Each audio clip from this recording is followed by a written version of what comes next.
1월 19일 법률방송 로투데이 시작하겠습니다. 매년 연말연시가 되면 중고차 거래가 크게 느는데 법률방송은 이와 관련 성능 점검지와 실제 자동차 상태가 다른 중고차 하자 사기 관련한 보도를 최근 전해드렸습니다.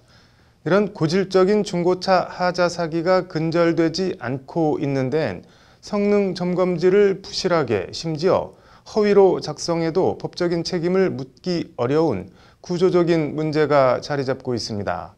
이와 관련 자동차 성능 상태 점검자의 준수사항을 마련하고 이를 위반하면 처벌하는 내용 등이 담긴 자동차 관리법 일부 개정안이 오늘 국회에 발의됐습니다. 법안이 통과돼 고질적인 중고차 하자 사기 문제와 중고차 시장에 대한 불신이 해소될 수 있을지 주목됩니다. 장한지 기자가 단독 취재했습니다. 법률방송이 지난해 12월 성능점검기록부 믿을 수 있나라는 제목으로 중고차 매매 사기 문제점을 지적하고 개선 방안을 짚어본 리포트입니다. 성능상 아무런 문제도 없고 멀쩡한 차라고 해서 구매를 했는데 나중에 알고 보니까 그것이 침수차라든지 또는 아니면 어떤 그런 굉장히 수리할 부분이 많다든지 저는 이제 하자 사기라고 부르는데요. 이런 하자 사기가 발생할 수 없는 구조가 있습니다.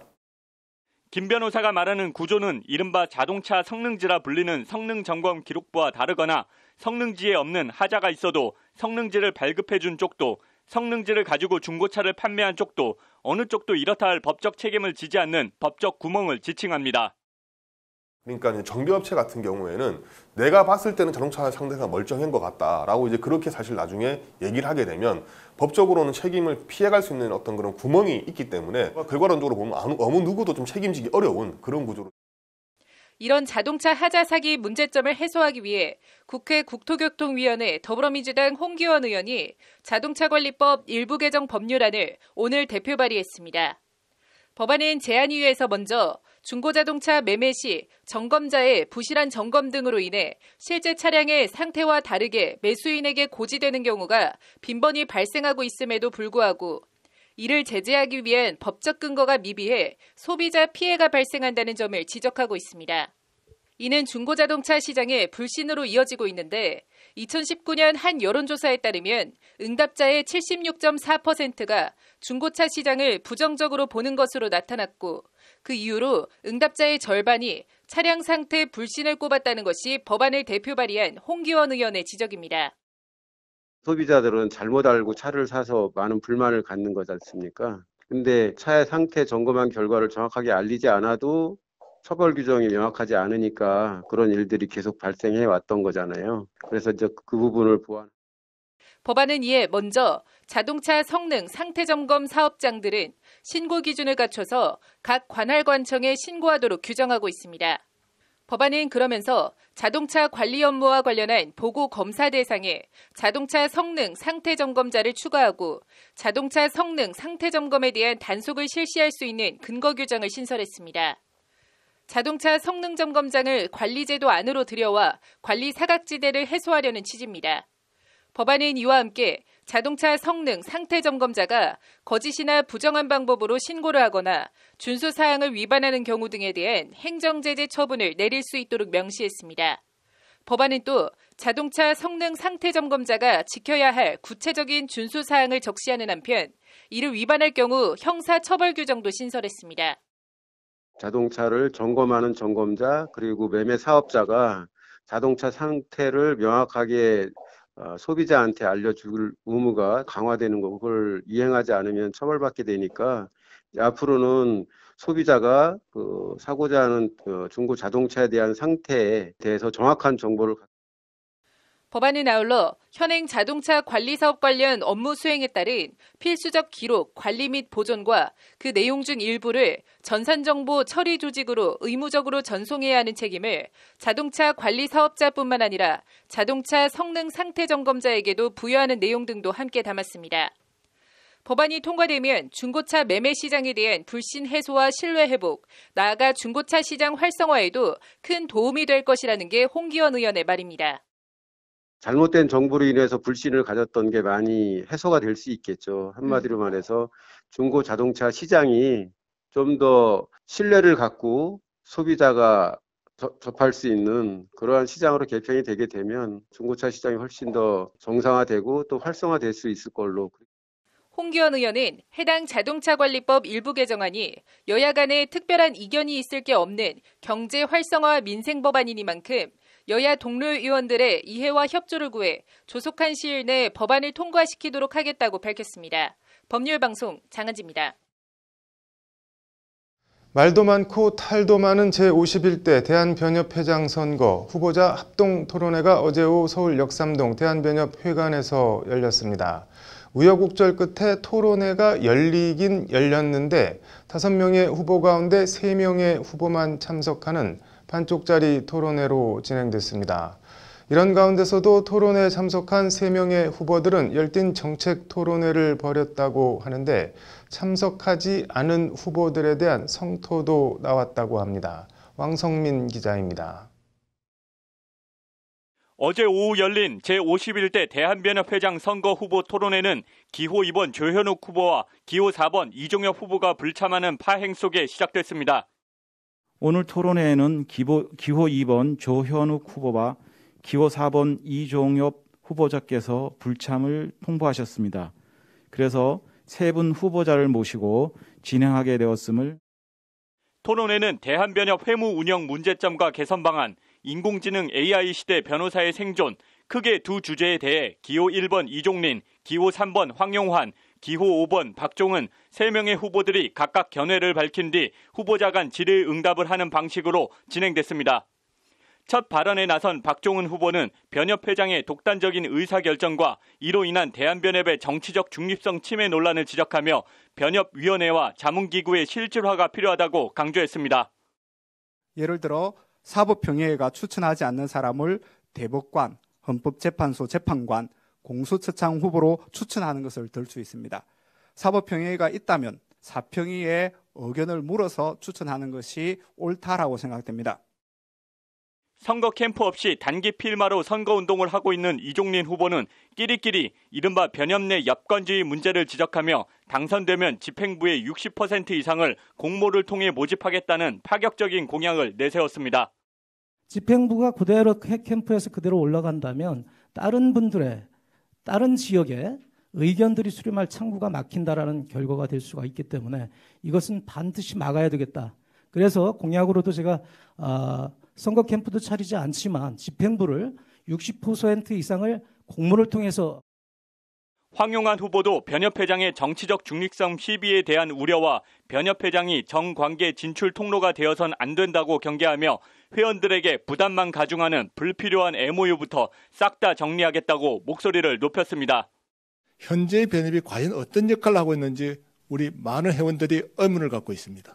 그리고 인기 위주에 따라서 지금 회원에게 부담을 주는 법률 시장을 축소하는 MOU가 지금 많이 체결되고 있는 것으로 압니다.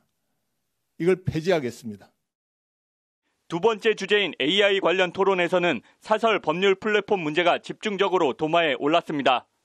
세 후보들은 모두 현재 사설 플랫폼에 문제가 있고 변협이 선도적으로 강하게 대처해야 한다는 데에 이견 없이 한 목소리를 냈습니다.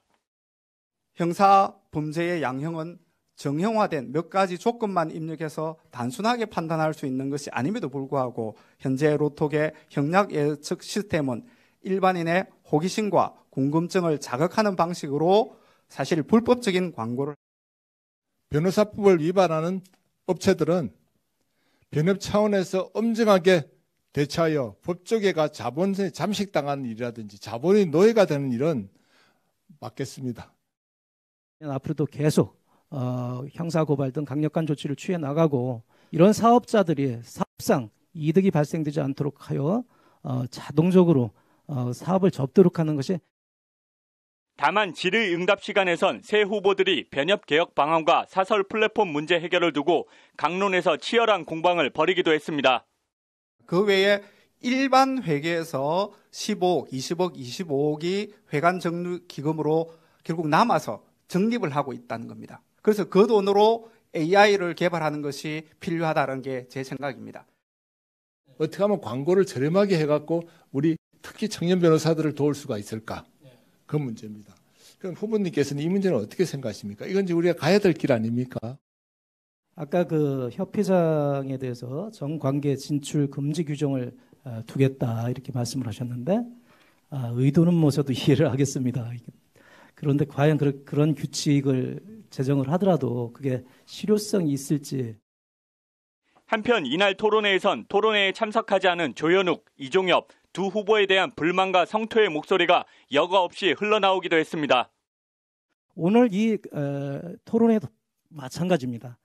5인 모두 합의가 돼서 이 자리가 마련이 됐는데 이종엽 후보께서는 어제 밤 늦게 참석하지 못한다는 사유를 들어서 통보를 하셨고요.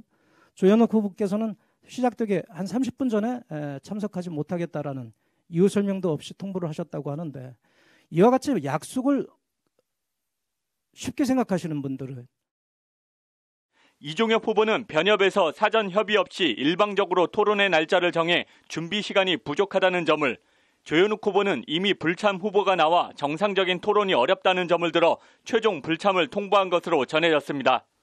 변협 선관위는 이날 토론회 영상을 대한변협과 변협 선관위 홈페이지에 올려놔 회원들이 공약 등을 보고 평가할 수 있도록 하겠다고 밝혔습니다.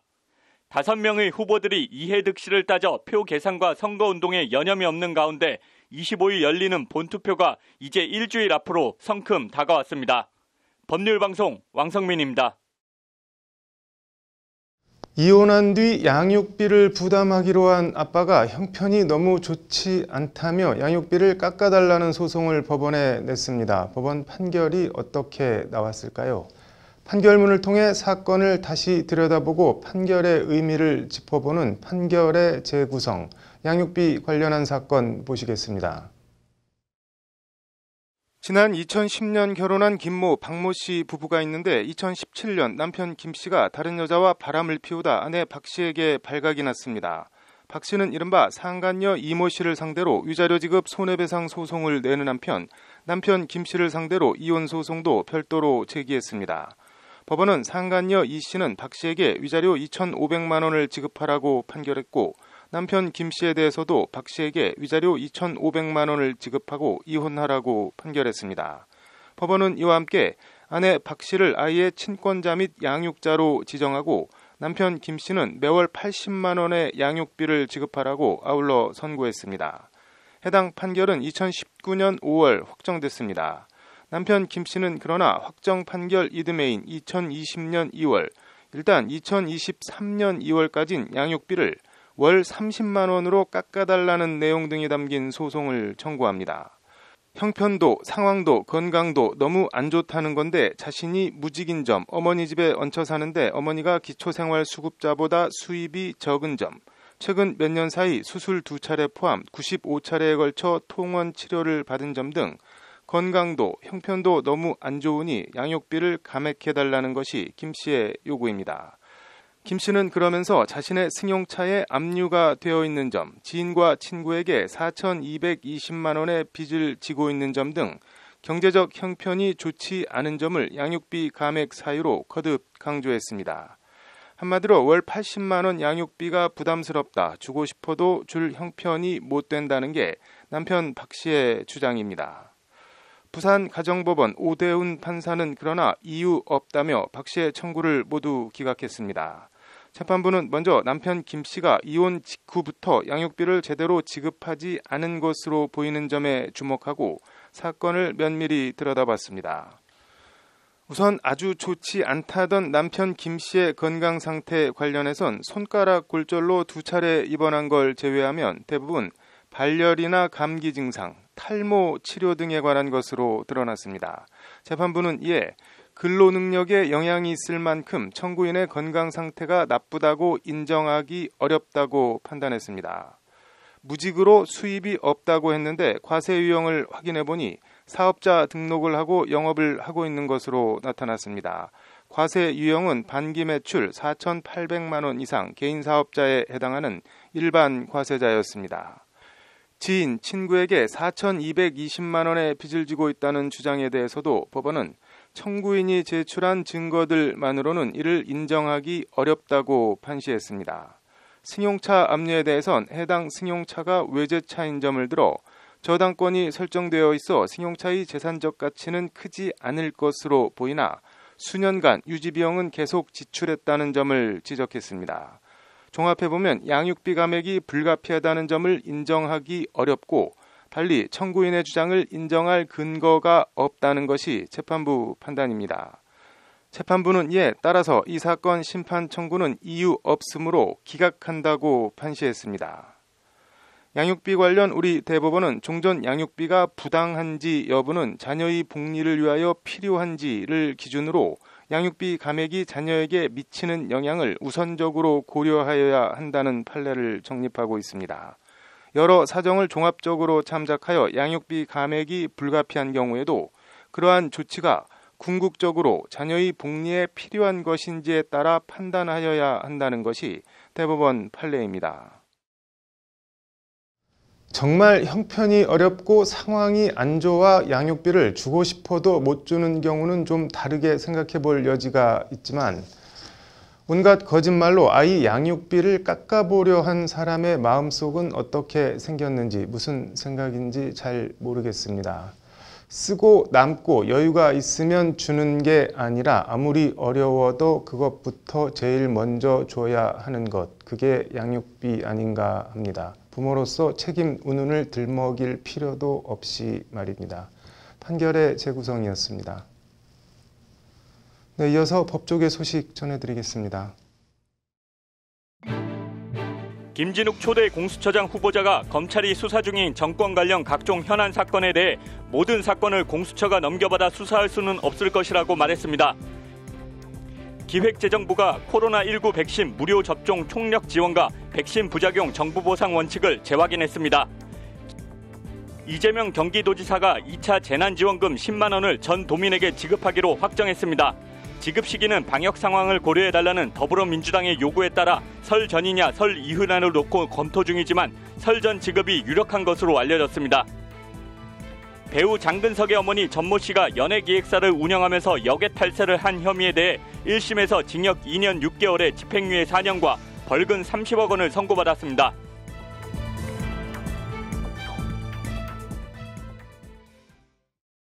(1월 19일) 법률방송 로투데이 마치겠습니다. 시청해 주셔서 감사합니다.